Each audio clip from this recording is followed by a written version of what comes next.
শহীদ শরীফ ওসমান হাদি শহীদ হওয়ার মাধ্যমে আরও অনেককে বাঁচিয়ে দিয়ে গিয়েছে। আপনারা যতবার শহীদ শরীফ ওসমান হাদিকে বেচার পাশাপাশি তার বিচারটাও দাবি করবেন। এই প্রথম খুব সম্ভবত ইনকিলাব মঞ্চের দায়িত্বশীল হিসেবে প্রথম কোথাও কথা বলছি, কোনো অনুষ্ঠানে এসেছি। আমি সবসময় মনে করি যে আমি ডাকসুর মুক্তিযুদ্ধ ও গণতান্ত্রিক আন্দোলন সম্পাদক হিসেবে একটা ইশতেহার দিয়েছিলাম যে বাংলাদেশের যত গণতান্ত্রিক আন্দোলন হবে, আজাদির যত লড়াই হবে, সেই আজাদির লড়াইয়ে সবসময় আমাকে সবাই পাবে। তো সেই আজাদির লড়াইটা যে আসলে আমার যে মেন্টর, তাকে কেন্দ্র করেই করতে হবে, এটা আসলে আমার জন্য খুবই, এটা তো আসলে বলার মতো অপেক্ষা রাখে না যেটা আমার জন্য কতখানি কষ্টকর। এ ব্যাপারে আমি কথাও বলতে চাই না। তবে আক্ষেপের ব্যাপার হলো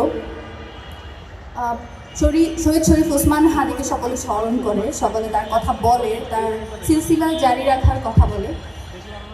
এই সিলসিলাটা জারি রাখার পূর্বশর্ত হচ্ছে তার বিচারটা নিশ্চিত করা, এবং এই বিচারটা নিশ্চিত করা এতখানি জরুরি।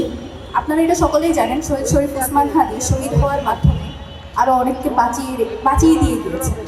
তার এক জীবনের বিনিময়ে আরও অনেকের জীবন এখনো পর্যন্ত নিরাপদ আছে।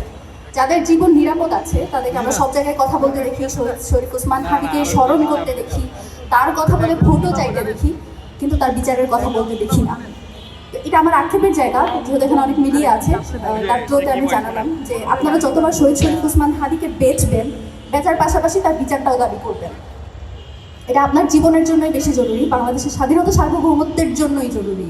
যারা বাংলাদেশপন্থী রাজনীতি করতে চান তাদের প্রথম এবং প্রধান কর্তব্য হওয়া উচিত, যারা বাংলাদেশের স্বাধীনতা সার্বভৌমত্ব নিয়ে যারা কথা বলে, যারা স্বাধীনতা সার্বভৌমত্বের লড়াই জারি রাখে, তাদেরকে যারা খুন করে তাদের চিহ্নিত করে বিচারের আওতায় আনাটাও খুব বেশি জরুরি, আপনাদের নিজেদের জীবনের জন্য, আপনাদের রাজনীতির জন্য।